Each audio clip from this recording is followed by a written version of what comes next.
കേരളത്തിലെ കോട്ടയം ജില്ലയിൽ കുമാരനെല്ലൂരിൽ സ്ഥിതി ചെയ്യുന്ന പ്രസിദ്ധമായ ക്ഷേത്രമാണ് കുമാരനെല്ലൂർ കാർത്യായനി ദേവി ക്ഷേത്രം. കോട്ടയം ടൗണിൽ നിന്നും ഏകദേശം 5 കിലോമീറ്റർ ദൂരത്തിലാണ് ക്ഷേത്രം സ്ഥിതി ചെയ്യുന്നത്.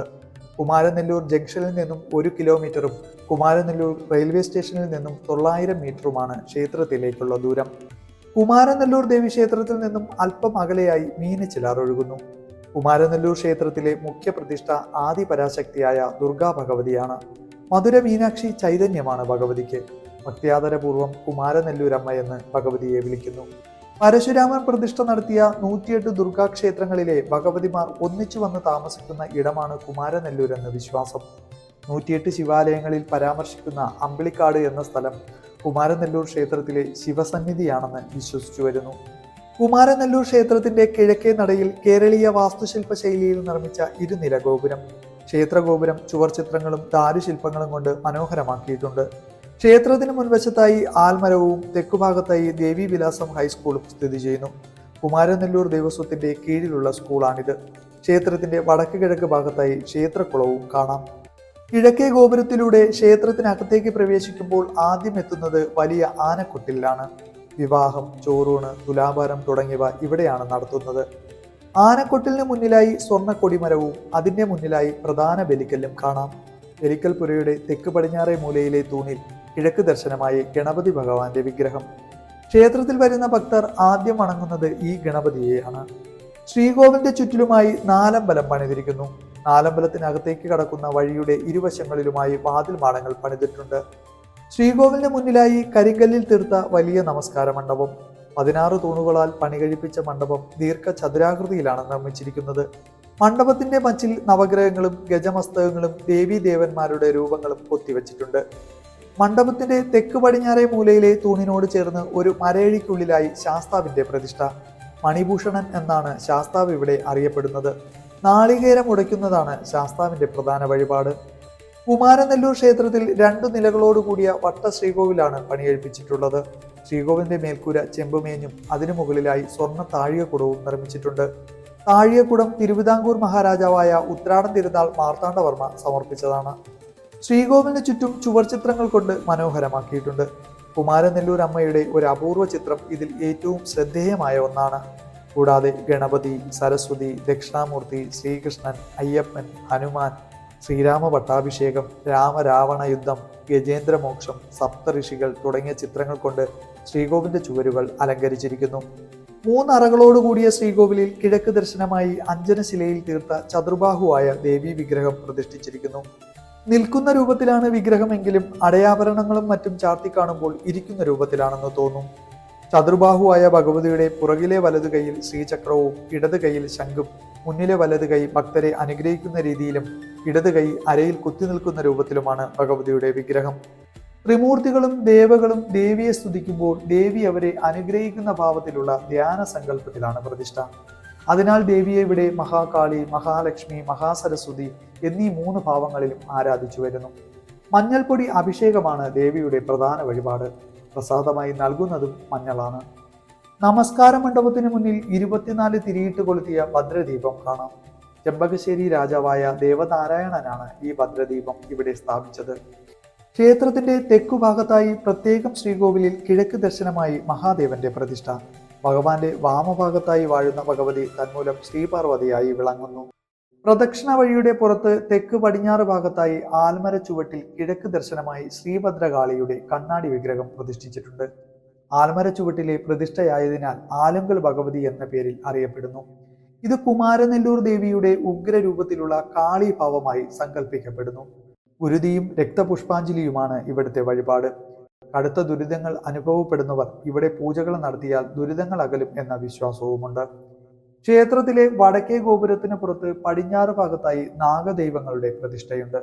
നാഗരാജാവായി അനന്തനും കൂടെ നാഗയക്ഷിയും ചിത്രകൂടവും അടങ്ങുന്നതാണ് ഇവിടുത്തെ പ്രതിഷ്ഠ. എല്ലാ മാസവും ആയില്യം നാളിൽ വിശേഷ പൂജയും കന്നിമാസത്തിലെ ആയില്യത്തിന് സർപ്പബലിയും നടത്തുന്നു.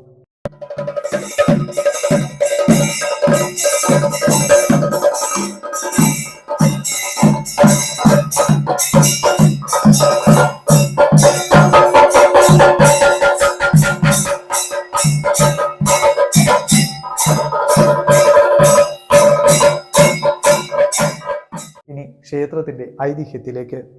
തമിഴ്നാട്ടിലെ പാണ്ഡ്യ രാജാക്കന്മാരുടെ രാജധാനി മധുരയായിരുന്നു. അതിനാൽ മധുര മീനാക്ഷിയെ അവരുടെ പരദേവതയായി പൂജിച്ചു വന്നു. അങ്ങനെ ഒരു ദിവസം മധുര മീനാക്ഷി ക്ഷേത്രത്തിൽ ഭഗവതിക്ക് ചാർത്തിയിരുന്ന വിലപിടിപ്പുള്ളതും രത്നം കൊണ്ടുണ്ടാക്കിയ മൂക്കുത്തി കാണാതെയായി. മൂക്കുത്തി എങ്ങനെ കാണാതായി എന്ന് ആർക്കും അറിവുണ്ടായിരുന്നില്ല.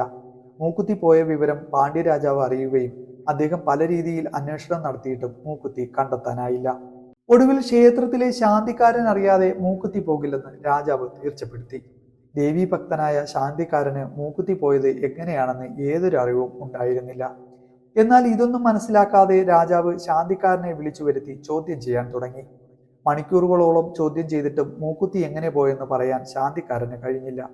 ഒടുക്കം രാജാവ് 40 ദിവസത്തിനകം മൂക്കുത്തിയുമായി വരണമെന്നും അല്ലാത്ത പക്ഷം ശാന്തിക്കാരന്റെ ശിരച്ഛേദം ചെയ്യുമെന്നും കൽപ്പിച്ചു. വ്യസനത്തോടെ ശാന്തിക്കാരൻ കൊട്ടാരത്തിൽ നിന്നും യാത്രയായി. അങ്ങനെ 39-ാം ദിവസം രാത്രിയിൽ തന്റെ തല പോകുമല്ലോ എന്ന് വിഷാദിച്ചുകൊണ്ട് കിടന്ന് കണ്ണടച്ച സമയം ആരോ തന്റെ അടുക്കൽ വന്ന് അങ്ങ് ഇവിടെ താമസിച്ചാൽ ആപത്തുണ്ടാകും, ഓടി വല്ല ദിക്കിലും പോയി രക്ഷപ്പെടൂ എന്ന് പറയുന്നതായി തോന്നി. ശാന്തിക്കാരൻ കണ്ണു തുറന്നു നോക്കിയപ്പോൾ ആരെയും കണ്ടില്ല. ഇത് സാക്ഷാൽ ജഗദാംബികയുടെ അരുളപ്പാടാണെന്ന് വിചാരിച്ച അദ്ദേഹം ഉടനെ അവിടെ നിന്ന് പുറത്തിറങ്ങി ഓടാൻ തുടങ്ങി. അപ്പോൾ ഒരു സുന്ദരിയായ സ്ത്രീ അങ്ങ് പോവുകയാണെങ്കിൽ ഞാനും വരികയാണെന്ന് പറഞ്ഞ് അദ്ദേഹത്തിന്റെ മുന്നിലായി ഓടിത്തുടങ്ങി. വലിയ കൂരിരുട്ടു സമയമായതിനാൽ സ്ത്രീയുടെ ശരീരശോഭയും ധരിച്ചിരുന്ന ആഭരണങ്ങളുടെ പ്രകാശവും കൊണ്ട് വഴി വ്യക്തമായി കാണാൻ കഴിയുമായിരുന്നു.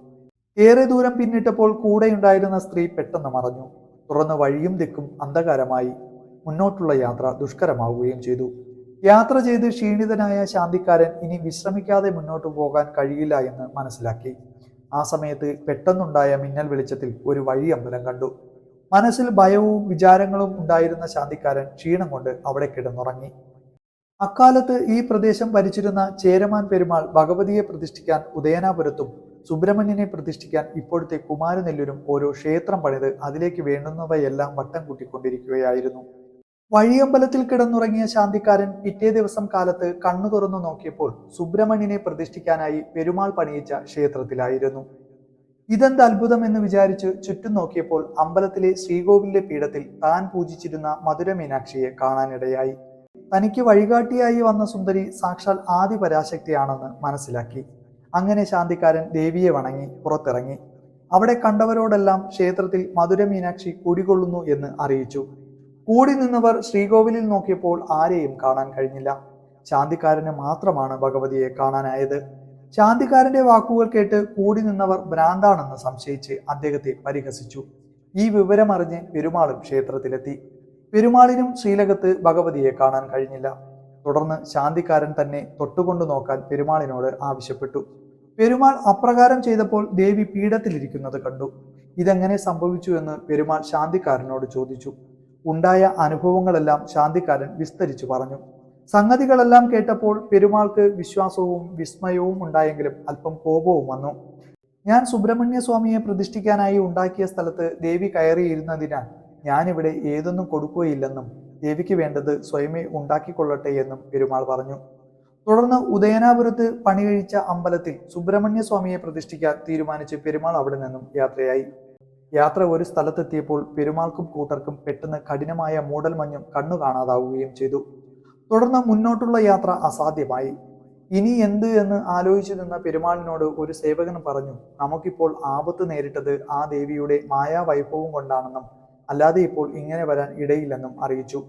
അതിനാൽ മടങ്ങിപ്പോയി ദേവിക്ക് വേണ്ടുന്നതെല്ലാം ചെയ്യാമെന്ന് സേവകൻ പറഞ്ഞു. സേവകന്റെ വാക്കുകൾ കേട്ട പെരുമാൾ ഇപ്രകാരം പറഞ്ഞു, ഇത് ദേവിയുടെ മായയാണെങ്കിൽ മൂടൽ മഞ്ഞു മാറി കണ്ണു കാണാനായാൽ ദേവിക്ക് വേണ്ടുന്നതെല്ലാം ചെയ്തു കൊള്ളാമെന്ന് പറഞ്ഞു. അപ്രകാരം പറഞ്ഞപ്പോൾ മഞ്ഞു മാറുകയും ഏവർക്കും കണ്ണു കാണുകയും ചെയ്തു. ഈ സംഭവം നടന്ന പ്രദേശം ഇപ്പോൾ മാഞ്ഞൂർ എന്ന പേരിൽ അറിയപ്പെടുന്നു.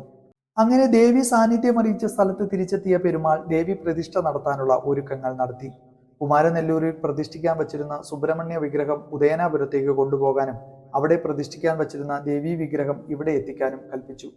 കുമാരനെല്ലൂരിൽ ദേവീ വിഗ്രഹം പ്രതിഷ്ഠിക്കാൻ നല്ലൊരു മുഹൂർത്തവും നിശ്ചയിച്ചു. എന്നാൽ ഉദയനാപുരത്തുണ്ടാക്കിയ ദേവീ വിഗ്രഹം ഇവിടെ എത്താൻ വൈകുമെന്നറിഞ്ഞ പെരുമാൾ ഇനി നല്ല മുഹൂർത്തവും പെട്ടെന്നൊരു വിഗ്രഹം ഉണ്ടാക്കാനുള്ള സമയവും ഇല്ലാത്തതിനാൽ ദുഃഖിതനായി.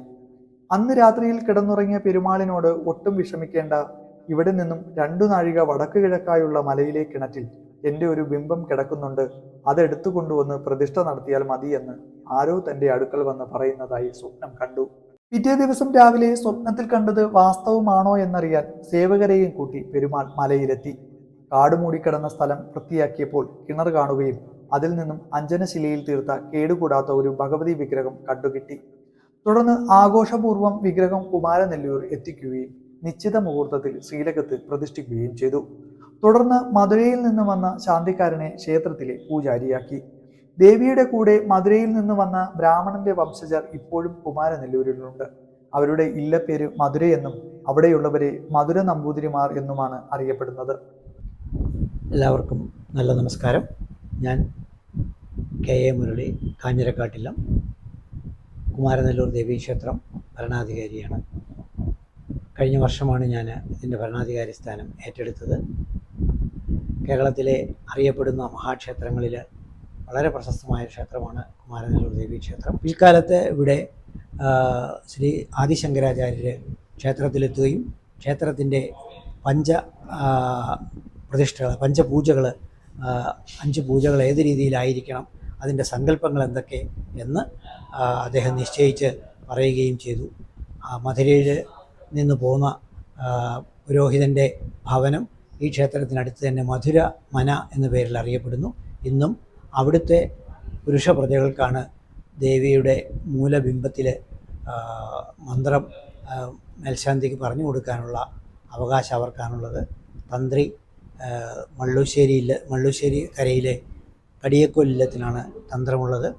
കേരളത്തിലെ പ്രമുഖ ക്ഷേത്രങ്ങളിൽ അമ്പലപ്പുഴ, വാരണാട്, അങ്ങനെ നിരവധി ക്ഷേത്രങ്ങളുടെ തന്ത്രം ഈ കടിയക്കോലില്ലത്തിനാണുള്ളത്. മേൽശാന്തിയായിട്ട് സേവനമനുഷ്ഠിക്കുന്ന വ്യക്തി ഒരിക്കലും ലൗകിക ജീവിതം അതായത് ഗൃഹസ്ഥാശ്രമം ചെയ്യാൻ പാടില്ല എന്നുള്ളതാണ്. മേൽശാന്തിക്ക് അമ്പലത്തിനോട് ചേർന്നൊരു മഠം തയ്യാറാക്കിയിട്ടുണ്ട്. അവിടെ താമസിച്ചുകൊണ്ട് വേണം ക്ഷേത്രത്തിലെ കാര്യങ്ങളെല്ലാം നോക്കാൻ. ഒരു കാരണവശാലും ആ മഠം വിട്ട് പുറത്തു പോകാനോ ഏതെങ്കിലും ഒരു മറ്റ് സിനിമ ആസ്വദിക്കാനായിട്ടൊന്ന് ടൗണിൽ പോകാം, അല്ലെങ്കിൽ മറ്റെന്തെങ്കിലും ആധുനികമായ കാര്യങ്ങൾ ചെയ്യാം, അങ്ങനെയൊന്നും പാടില്ല. മധുര ഇല്ലത്ത് മാത്രം അദ്ദേഹത്തിന് പോകാൻ അവകാശമുണ്ട്. ഈ ഊരാളന്മാരുടെ ഇല്ലങ്ങളിൽ പോലും പുരോഹിതൻ വരാൻ പാടില്ല. അവിടുത്തെ ചടങ്ങുകളിലൊന്നും പങ്കെടുക്കാൻ പാടില്ലെന്നും കൂടിയുണ്ട്. 2 വർഷത്തേക്കാണ് മേൽശാന്തിയുടെ നിയമനം. കാസർഗോഡ് ജില്ലയിലെ നീലേശ്വരത്തുള്ള 10 ഇല്ലക്കാരെന്നറിയപ്പെടുന്ന കുടുംബക്കാരാണ് ഈ ക്ഷേത്രത്തിൻ്റെയും മേൽശാന്തിമാരായിട്ട് തിരഞ്ഞെടുക്കപ്പെട്ട് ഇവിടേക്ക് എത്തിച്ചേരാറുള്ളത്. അവരെ തിരഞ്ഞെടുത്ത് അവരുടെ സഭ ഇവിടേക്ക് എത്തിച്ചാൽ അതിനെ നിയമനം കൊടുക്കുന്ന ഒരു ചുമതല മാത്രമേ ഉള്ളൂ ഭരണാധികാരിക്കുള്ളൂ. അത് ഇപ്പോഴും ആ രീതികളെല്ലാം തുടർന്നു പോരുന്നു. ഈ കുമാരനെല്ലൂർ ദേവീക്ഷേത്രത്തിലെ പോലെ തന്നെയാണ് ഏറ്റുമാനൂർ, കിടങ്ങൂർ, തിരുവട്ടാറ്, തിരുവനന്തപുരം, അതുപോലെ തലശ്ശേരിയിലെ തിരുവങ്ങാട്, ഹരിപ്പാട് സുബ്രഹ്മണ്യ സ്വാമി ക്ഷേത്രം തുടങ്ങി കേരളത്തിലെ തെക്ക് മുതൽ വടക്ക് വരെയുള്ള നിരവധി ക്ഷേത്രങ്ങളുടെ മേൽശാന്തി സ്ഥാനം ഈ 10 ഇല്ലക്കാരുടെ ചുമതലയിൽപ്പെട്ടതാണ്. അതിലേറ്റവും നിഷ്കർഷയോടുകൂടി ചെയ്യേണ്ട ഒരു പ്രധാനപ്പെട്ട ക്ഷേത്രമാണിത്. ആ രീതിയിൽ തന്നെ ഇന്നും തുടർന്നു വരുന്നു. അനുഷ്ഠാനങ്ങൾക്ക്, അതിൻ്റെ ആചാരങ്ങൾക്ക് ഒരു ലോപവും വരുത്താതെ വളരെ ഭംഗിയായിട്ട് നടത്തിക്കൊണ്ട് പോകുന്നതിന് ദേവി ഞങ്ങൾക്ക് എല്ലാവിധ അനുഗ്രഹങ്ങളും തന്നുകൊണ്ടിരിക്കുന്നു. തുടർന്നും അങ്ങനെ ആകണമെന്നാണ് ഞങ്ങളുടെ ആഗ്രഹം. ക്ഷേത്രത്തിൻ്റെ പ്രവർത്തനങ്ങൾ കൂടാതെ തന്നെ ഞങ്ങൾക്ക് ഈ ക്ഷേത്രത്തിനോട് ചേർന്ന് ഒരു എയ്ഡഡ് വിദ്യാലയവും പ്രവർത്തിക്കുന്നു. 1 മുതൽ 12 വരെ ക്ലാസ്സുകളിലുള്ള കുട്ടികളിവിടെ ഏകദേശം 1000-ൽ പരം കുട്ടികളിവിടെ പഠിച്ച് വർഷം തോറും നല്ല വിദ്യാഭ്യാസം നേടി പുറത്തു പോകുന്നു. അറിയപ്പെടുന്ന സാംസ്കാരിക വേദികളിലും മറ്റും നല്ല പേരെടുത്ത ദേവീവിലാസം സ്കൂള് ഈ കഴിഞ്ഞ 63ാമത് സംസ്ഥാന യുവജനോത്സവത്തിലും കേരളത്തിലെ മൊത്തം സ്കൂളുകളിലെ 28ാമത് സ്ഥാനത്ത് വന്നു എന്ന് പറയുമ്പോൾ തന്നെ സ്കൂളിൻ്റെയും മറ്റും പ്രാധാന്യം എത്രത്തോളം ഉണ്ടെന്ന് സജ്ജനങ്ങൾക്ക് മനസ്സിലാകാനുള്ളതേ ഉള്ളൂ. തീർച്ചയായിട്ടും ഇങ്ങനെയുള്ളൊരു അവതരണം നൽകുന്നതിന് എന്നോട് ആവശ്യപ്പെടുകയും അതിനുവേണ്ടി തയ്യാറാകുകയും ചെയ്തു നിന്ന ഈ ചാനലിന് എല്ലാവിധ ആശംസകളും നേരുന്നു. എപ്പോഴും നല്ല രീതിയിൽ അത് കൊണ്ടുപോകാൻ അവർക്ക് കഴിയട്ടെ എന്ന് ആശംസിക്കുന്നു. നന്ദി, നമസ്കാരം. ഞാൻ കുമാരനല്ലൂർ ഊരാഴ്മ ദേവസ്വം ക്ഷേത്രത്തിലെ ശ്രീകാര്യം ഓഫീസറാണ്. കൊടക്കുമാൽ ഇല്ലത്ത് VN നാരായണൻ നമ്പൂതിരി. നമ്മുടെ ഈ ക്ഷേത്രത്തിൽ ഉത്സവം വൃശ്ചികമാസത്തിൽ കാർത്തിക 9ാം ഉത്സവം എന്നുള്ള കണക്കിലാണ് എല്ലാ വർഷവും ഉത്സവം നടന്നു വരുന്നത്. 10 ദിവസത്തെ ഉത്സവമാണ് ഇവിടെ ഉള്ളത്. കൊടിയേറ്റ് മുതൽ 10 ദിവസം, 10ാം ദിവസം ആറാട്ടോടുകൂടി സമാപിക്കും. 9ാം ഉത്സവം കാർത്തിക നാളിലാണ്. ഇവിടെ പ്രസാദകൂട്ടും. ദേവിയുടെ പിറന്നാൾ ആണ് വൃശ്ചികമാസത്തിൽ കാർത്തിക. അന്ന് വളരെ ഗംഭീരമായ പ്രസാദകൂട്ടുണ്ട്. ആന എഴുന്നള്ളിപ്പ് 10 ദിവസം തന്നെ ആന എഴുന്നള്ളിപ്പുണ്ട്. കൂടാതെ തന്നെ ശ്രീഭൂതബലി, ശിവബലി, മറ്റ് പഞ്ചവാദ്യം, അങ്ങനെ പല മേളങ്ങളും ഉണ്ട്. നല്ല രീതിയിൽ ഉത്സവ പരിപാടികൾ നടത്തുന്ന ഒരു ക്ഷേത്രമാണ് കുമാരനല്ലൂർ ദേവീക്ഷേത്രം. പിന്നെ ഇവിടെ ദേവിക്ക് ഏറ്റവും പ്രധാന വഴിപാടെന്ന് പറഞ്ഞാൽ മഞ്ഞളാട്ടമാണ്. മഞ്ഞളഭിഷേകമാണ് ദേവിക്ക് ഏറ്റവും പ്രധാനം. അത് മഞ്ഞൾ കുംഭം അഭിഷേകം അത് വളരെ പ്രധാനമാണ്. പിന്നെ നമ്മുടെ ഇവിടെ 12,000 പുഷ്പാഞ്ജലിയുണ്ട്, ചതുശത പായസമുണ്ട്. അതൊക്കെ ഓരോ ഇഷ്ട കാര്യസാധ്യത്തിന് വേണ്ടിയിട്ട് ഭക്തർക്ക് ചെയ്തു വരുന്ന വഴിപാടുകളാണ്. പിന്നെ ഭദ്രദീപത്തിൽ എണ്ണ ഒഴിക്കൽ ചടങ്ങുണ്ട്. അതും ഇവിടെ പ്രധാന ഒരു വഴിപാടാണ്. പിന്നെ ഇവിടെ ഉപദേവതയായ ദേവനായിട്ടുള്ള ശിവനും ദേവതയായിട്ടുള്ള ഭദ്രകാളിയും ഇവിടെയുണ്ട്. അവിടെയൊക്കെ പ്രധാന വഴിപാടുണ്ട്.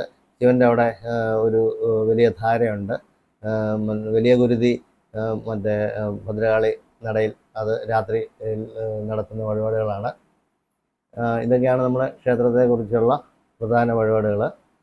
പിന്നെ നമ്മുടെ ക്ഷേത്രത്തിൽ എല്ലാ മാസവും കാർത്തിക നാളിൽ ഇവിടെ പ്രസാദകൂട്ട് നടന്നുണ്ട്.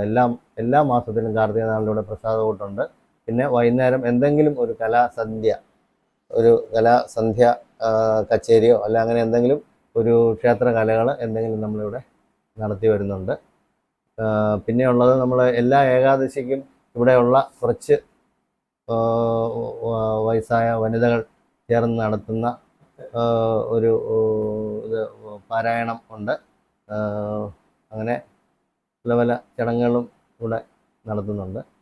തൃക്കാർത്തിക ദർശനത്തിന് ശേഷം പിറ്റേ ദിവസം അമ്മ പള്ളിവേട്ടയും കഴിഞ്ഞിട്ട് പിന്നെ ആറാട്ടിന് എഴുന്നള്ളി പോകുന്നതാണ്. ഈ ക്ഷേത്രത്തിലെ എല്ലാ കാര്യങ്ങളും ഭക്തജനങ്ങളുടെ സാന്നിധ്യത്തോടുകൂടിയും ഇവിടുത്തെ ഊരാഴ്മ എന്ന് പറയുന്നതും വളരെ കാര്യമായിട്ട്, അതായത് ഈ നാട്ടിലെ എല്ലാ ജനങ്ങളെയും ചേർത്ത് പിടിച്ചു കൊണ്ടുപോകുന്ന ഒരു ഊരാഴ്മ സംവിധാനമാണ്. അപ്പോൾ എൻ്റെ മുത്തശ്ശി പറഞ്ഞു കേട്ടിട്ടുള്ളത്, ഈ ക്ഷേത്രത്തിൻ്റെ ആചാരാനുഷ്ഠാനങ്ങൾ അന്ന് മുതൽ ആചരിച്ചു വരുന്നതായത് ഇന്നും അതേപടി ആചരിക്കുന്നതായിട്ടാണ് കാണുന്നത്. ഇവിടുത്തെ അറുനാഴി പായസം, നേദ്യങ്ങൾ. കുമാരനല്ലൂർ ക്ഷേത്രത്തിലെ പ്രധാന ആണ്ട് വിശേഷമാണ് വൃശ്ചിക മാസത്തിലെ രോഹിണി നാളിൽ ആറാട്ടായി വരത്തക്ക രീതിയിൽ നടത്തപ്പെടുന്ന കൊടിയേറ്റ് ഉത്സവം. ഉത്സവത്തിന് മുന്നോടിയായി ഉദയനാപുരം സുബ്രഹ്മണ്യ സ്വാമി ക്ഷേത്രത്തിൽ പ്രത്യേക വഴിപാടുകൾ നടത്താറുണ്ട്. ഉത്സവത്തിന് എല്ലാ ദിവസവും ഇവിടെ ആറാട്ടുണ്ട്. ഇവയിൽ തൃക്കാർത്തിക ദിവസം വരെയുള്ള ആറാട്ട് നടക്കുന്നത് ക്ഷേത്രത്തിന് നേരെ കിഴക്കായി സ്ഥിതി ചെയ്യുന്ന കടവിലാണ്. അവസാന ദിവസമായ രോഹിണി നാളിൽ ആറാട്ട് സമീപ ഗ്രാമമായ നട്ടാശ്ശേരിയിലെ ഇടത്തിൽ മണപ്പുറത്താണ് നടക്കുന്നത്. എല്ലാ ദിവസവും ക്ഷേത്രത്തിൽ ശ്രീഭൂതബലിയും 8ാം ദിവസമായ ഭരണി നാളിൽ ഉത്സവ ബലിയും നടത്തുന്നു. ഉത്സവ നാളിൽ 10 ദിവസവും ക്ഷേത്രത്തിൽ വിശേഷാൽ പൂജകളും കലാപരിപാടികളും നടത്തുന്നു. പ്രസിദ്ധമായ കുമാരനല്ലൂർ തൃക്കാർത്തിക ഒരു നാടിന്റെ ആഘോഷമായാണ് ഇവിടെ ആചരിക്കുന്നത്. ക്ഷേത്രത്തിലെ ഏറ്റവും വിശേഷ ദിവസമാണിത്. കുമാരനല്ലൂർ തൃക്കാർത്തിക ദർശിക്കാൻ തൃശൂർ വടക്കുന്നാഥൻ എത്തിച്ചേരുമെന്നും ഐതിഹ്യമുണ്ട്. അതിങ്ങനെ: ഒരു ദിവസം വില്ലോമംഗലം സ്വാമിമാർ ദർശനത്തിനായി വടക്കുന്നാഥ ക്ഷേത്രത്തിലെത്തി. ശ്രീകോവിലിന് മുന്നിൽ ചെന്ന് ഭഗവാനെ തൊഴുന്ന സമയത്ത് സ്വാമിക്ക് ശ്രീലകത്ത് മഹാദേവനെ കാണാൻ കഴിഞ്ഞില്ല. തുടർന്ന് വില്ലുമംഗലം നാലമ്പലത്തിന് പുറത്തുള്ള തെക്കേ ഗോപുരനടയിലെ മതിലിന് മുകളിലായി മഹാദേവൻ തെക്കോട്ട് നോക്കിയിരിക്കുന്നത് കാണാനിടയായി. തുടർന്ന് വില്ലുമംഗലം മഹാദേവനെ സ്തുതിച്ചുകൊണ്ട് അടുത്തു ചെന്ന് ഇവിടെ ഇരിക്കുന്നതിന്റെ കാര്യം എന്താണെന്ന് അന്വേഷിച്ചു. മഹാദേവൻ പറഞ്ഞു, ഇന്ന് വൃശ്ചിക മാസത്തിലെ തൃക്കാർത്തികയാണ്. ഇന്നാണ് കുമാരനല്ലൂർ ഭഗവതിയുടെ ആറാട്ട്. അത് കാണുകയാണെന്ന് അറിയിച്ചു. വില്ലുമംഗലം അത്ഭുതത്തോടെ മഹാദേവന്റെ വാക്കുകൾ കേൾക്കുകയും മഹാദേവന്റെ അനുഗ്രഹത്താൽ ദിവ്യദൃഷ്ടിയിൽ ഭഗവതിയുടെ ആറാട്ട് നേരിൽ കാണുകയും ചെയ്തു. തുടർന്ന് വില്ലുമംഗലം മഹാദേവനെ വടക്കുന്നാഥ ക്ഷേത്രത്തിന്റെ തെക്കേ ഗോപുര നടയിൽ പ്രത്യേകം പൂജകൾ നടത്തി. അതിനുശേഷം ഇപ്പോഴും കുമാരനെല്ലൂർ തൃക്കാർത്തിക ദിവസം വടക്കുന്നാഥിന്റെ ഉഷപൂജ നടത്തുന്നത് തെക്കേ ഗോപുര നടയിലാണ് എന്നൊരു പ്രത്യേകതയുമുണ്ട്. ക്ഷേത്രം രാവിലെ 4:30 മുതൽ 11 മണി വരെയും വൈകുന്നേരം 5 മണി മുതൽ 8 മണി വരെയും തുറന്നിരിക്കും. വീണ്ടും മറ്റൊരു വീഡിയോയുമായി കാണാം. നന്ദി.